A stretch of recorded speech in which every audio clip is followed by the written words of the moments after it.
2 महिने सतत मी सांगतेय की काळा तलावचा ज्या कंत्राटदाराला आपण कॉन्ट्रॅक्ट दिलाय तो रद्द करा. तो भ्रष्टाचारी आहे, तो निष्काळजी आहे, त्याला अजिबात जाणीव नाही की तिथे शेवटी आज एका मुलीला स्वतःचा जीव गमवावा लागला. आता तरी यांचे डोळे उघडतील का? मी पोलिसांना अशी मागणी केली आहे की जर तिथे सेफ्टी गार्ड अवेलेबल असता, जर तिथला CCTV कॅमेरा चालू असता, तर हा जो प्रकार घडला तो घडला नसता.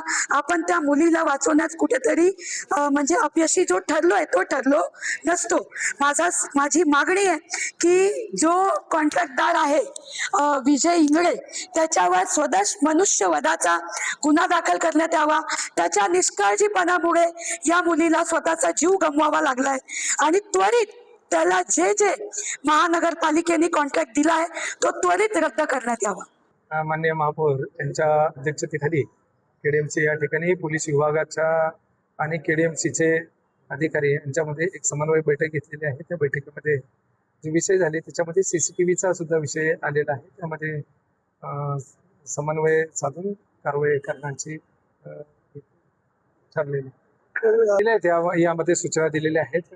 आपण जर बघितलं तर कल्याण विभागामध्ये जवळजवळ 329 कॅमेरे आहेत, त्यापैकी 102 कॅमेरे बंद आहेत. त्याबाबत त्यांना तशा सूचना केलेल्या आहेत आणि परिमंडळ 3च्या हद्दीमध्ये जवळजवळ 700च्या वरती कॅमेरे आहेत आणि त्याच्यातील जे बंद आहे ते लवकरच दुरुस्त करण्याबाबत त्यांनी ग्वाही दिलेली आहे. त्या संदर्भामध्ये बाजारपेठ पोलीस ठाणे या ठिकाणी एक अल्पवयीन मुलगी ही मिसिंग झाल्याबाबतचा जो अपहरणाचा गुन्हा होता तो दाखल आहे. त्याच्यातील ती मुलगी आहे, ती मुलगी त्या पाण्यामध्ये पडून मयत झाल्याबाबतचा जो तपास आहे तो तपास चालू आहे. त्यामध्ये प्राथमिक तपासामध्ये त्या मुलीनं आत्महत्या केल्याचे निष्पन्न होत आहे. त्या अनुषंगानं दिलेलं ते निवेदन आहे. त्याच्यामध्ये आपण जी काय आहे ती तपास पूर्ण झाल्यानंतरच त्याच्यामध्ये हे होईल, परंतु प्राथमिक तपासामध्ये ते त्या मुलीचं आत्महत्या केल्याचे निष्पन्न होत आहे.